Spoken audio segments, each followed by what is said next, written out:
Pizza के 8 टुकड़े उसे जिंदगी का मतलब समझा गए थे। बीवी ने कहा, आज धोने के लिए ज़्यादा कपड़े मत निकालना। क्यों? शौहर ने कहा, आपकी काम वाली मासी 2 दिन नहीं आएगी।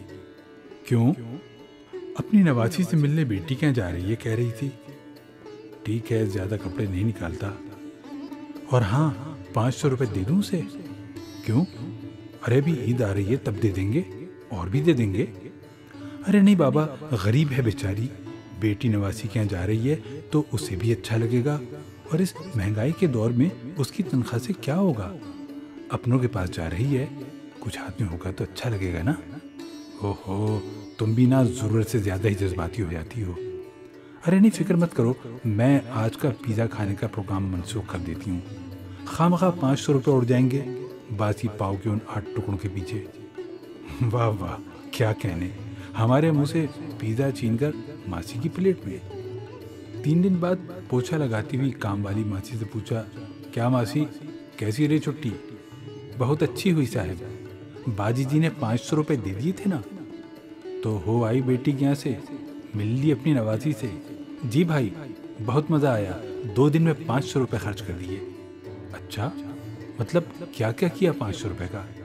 जी, नवासी के लिए 150 रुपये की फ़राक, 40 रुपये की गुड़िया, बेटी को 50 रुपये के पेड़े दिए, 50 रुपये के पेड़े मोहल्ले के लोगों में, 60 रुपये किराए के लग गए, 25 रुपये की चूड़ियाँ बेटी के लिए, और दामाद के लिए 50 रुपये का बेल्ट ले लिया अच्छा सा। बचे हुए 75 रुपये नवासी को दे दिए कापी पेंसिल खरीदने के लिए। झाड़ू पोछा करते हुए पूरा हिसाब उसकी ज़बान पर रटा हुआ था। 500 रुपये में इतना कुछ? वो हैरत से दिल में गौर करने लगा। उसकी आंखों के सामने 8 टुकड़े टुकड़े किया हुआ बड़ा सा पिज़्ज़ा घूमने लगा। एक एक टुकड़ा उसके दिमाग में हथौड़ा मारने लगा। अपने एक पिज़्ज़ा के खर्च का मुआवजा वो काम वाली मासी के खर्च से करने लगा। पहला टुकड़ा बच्चे के ड्रेस का, दूसरा टुकड़ा पेड़े का, तीसरा टुकड़ा मोहल्ले के लोगों के पेड़ों का, चौथा किराए का, 5वां गुड़िया का, छठा टुकड़ा चूड़ियों का, 7वां दामाद के बेल्ट का, और 8वां टुकड़ा बच्ची की कॉपी पेंसिल का। आज तक उसने हमेशा पिज़्ज़ा का ऊपरी हिस्सा ही देखा था, कभी पलट कर नहीं देखा था कि पिज़्ज़ा पीछे से कैसा लगता है। लेकिन आज काम वाली मासी ने पिज़्ज़ा का दूसरा हिस्सा दिखा दिया था। पिज़्ज़ा के 8 टुकड़े उसे जिंदगी का मतलब समझा गए थे।